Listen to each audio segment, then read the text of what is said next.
In the volatile world of cryptocurrency, retail Bitcoin traders are learning a hard lesson about the perils of misplaced trust in institutional investment. A term being used to describe this phenomenon is Stockholm Syndrome, referring to the situation where retail traders have developed an unwarranted affection and trust towards big players like BlackRock, hoping these institutions would continually pump the value of their holdings. Don't forget to subscribe, like, and share, and let's start. After you discover Bitcoin, you develop an insatiability desire of the knowledge. Knowledge about how money works, knowledge about investing. You learn about inflation, the economy, philosophy, real estate, energy, politics, math, physics, and the psychology. You learn what money is supposed to be. Bitcoin hash rate hits lowest point in a month due to the miners giving back power in response to extreme winter storms across the USA. This ensures that families are staying warm and hospitals stay open to save lives. Bitcoin is one of the best grid balancing tools on the planet.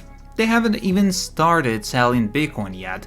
They have not even been taught the crux of their own new ETF products. It has always taken me less than 60 minutes to get someone interested and willing to allocate 1% of their net worth to Bitcoin.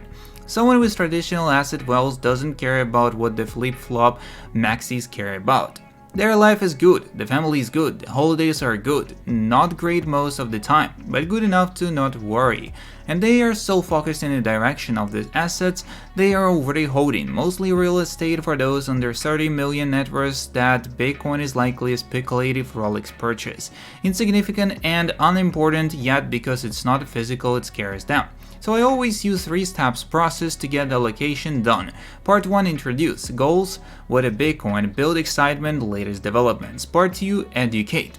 Goals, build trust, why it belongs in a portfolio, future potential. Part 3, allocate. Goals, determine percentage, explore vehicles, guide to action. That's it. Introduce, educate, allocate. This is how my parents and every person I've spoken to with traditional assets holdings has been gotten to allocate since 2020. So any rational person with any capital allocation experience understands this communication methods and will allocate.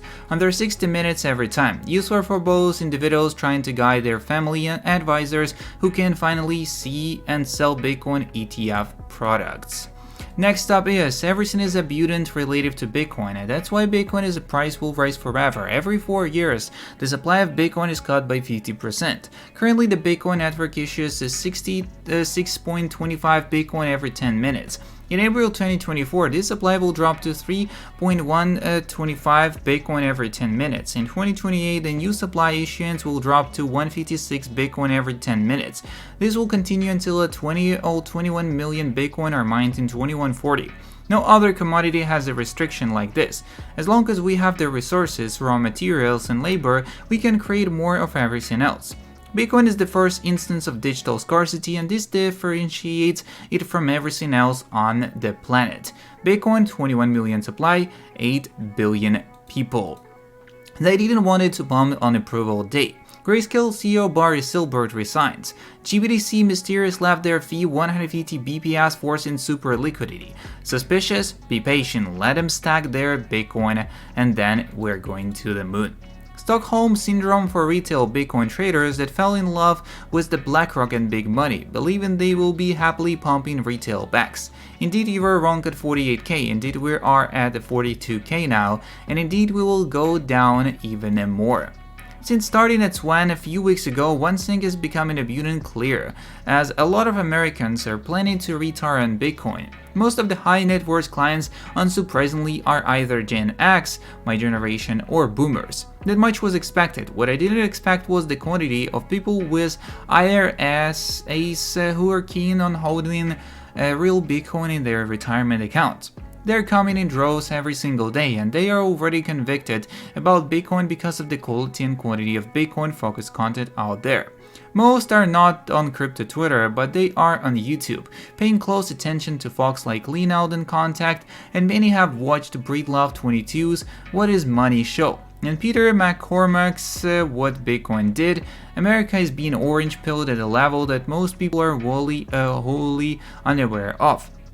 We are winning the race to avoid a war. Once enough people, 34% of Americans hold Bitcoin in their retirement accounts.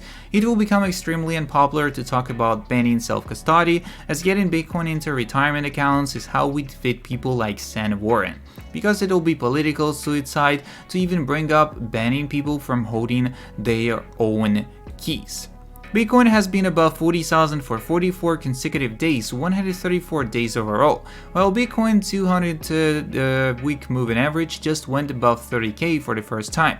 To me, it is continued consolidation, and max pain is higher, not lower. That's all the information we got on the Bitcoin so far. Don't forget to subscribe, like, and share. See you in the next one, and peace.